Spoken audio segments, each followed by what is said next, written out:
Now we will talk about electric current. So current is not new for you, as you have already seen that. And what are the applications of electric current? That I don't need to tell you, but if I will ask you, you have number of options like from the torch bulb, from the household appliances, everything is working on the electricity only, right? So now we are going to talk about the electric current. So if somebody is going to ask you what is electric current, what you are going to say? So electric current is defined as the charge per unit time. The flowing charges are electric current, okay? Not the stationary one. If suppose this board I have kept, this board is also having some charges, okay? But that cannot be said as an electric current. What is electric current? Electric current is defined, or it is denoted by capital I.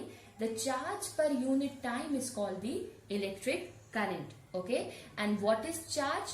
Q is here, Q is charge, okay, T is time, and I is your electric current, okay?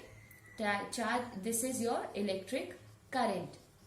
Now if I will ask you what is charge, you can define charge as the current flowing in a unit time is called charge. So current into time will give you a charge. So this is the definition, or this is the definition of the electric current.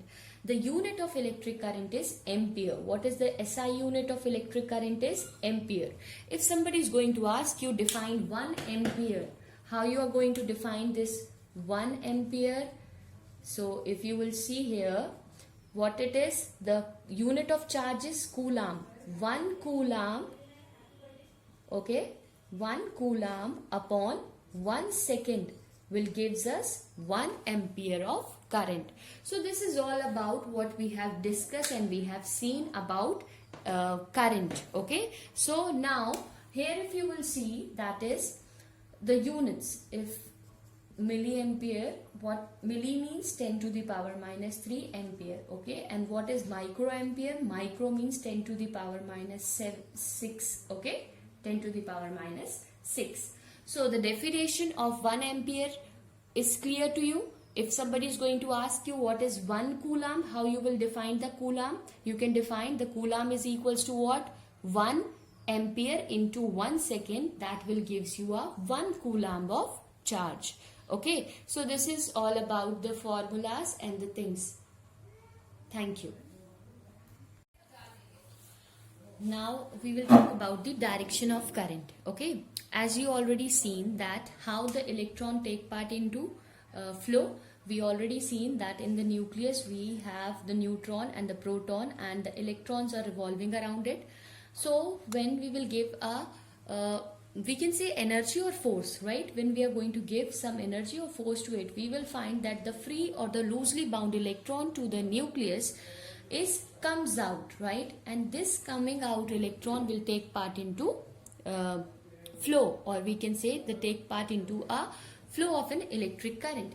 So here you can see the diagram of a bulb. We have a bulb, or this is the representation of your battery, okay? In the book you will have a symbols, right? This is the battery and this is the bulb, right?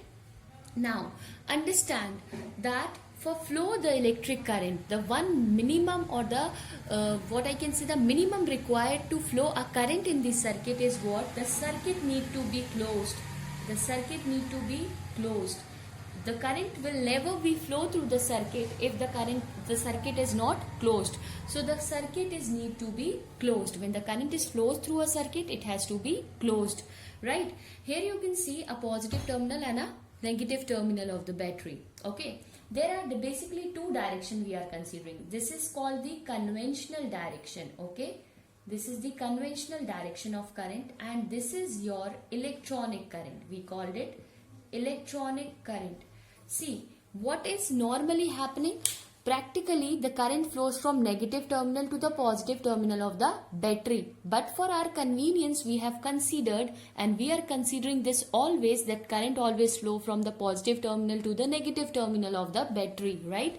So the conventional current direction is always from positive to negative, but the electronic current direction is always in the opposite, because it is the current flows because of the electronic charge, means because of the flow or the movement of electrons the current flows in the circuit. Okay, so one minimum condition is that the circuit need to be closed. Now the question come, what is circuit?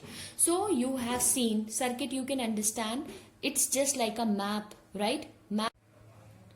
So we are talking about electric circuit. So electric circuit, you can understand it's a closed path. Okay, a closed path providing for the flow of current is called it's a circuit. Okay, what you understand by circuit, you have seen the maps, right? Why we are creating a map? Because of the easy or the convenience purpose, right? Because it is difficult, no, we are not making house in this way that first we will make a drawing room, and if we will not like, then we will break that drawing room and then we will build another one. No, we are not doing this. We are making a proper map of it. Similarly, for creating any electrical devices, we have to design its circuit diagram. Here you can see a circuit diagram which is representing a bulb or a battery, right? So what is circuit? Circuit is clear to you. And what is the circuit? We can define it. It's a closed path provided for an electrical current is known as electric circuit. Thank you.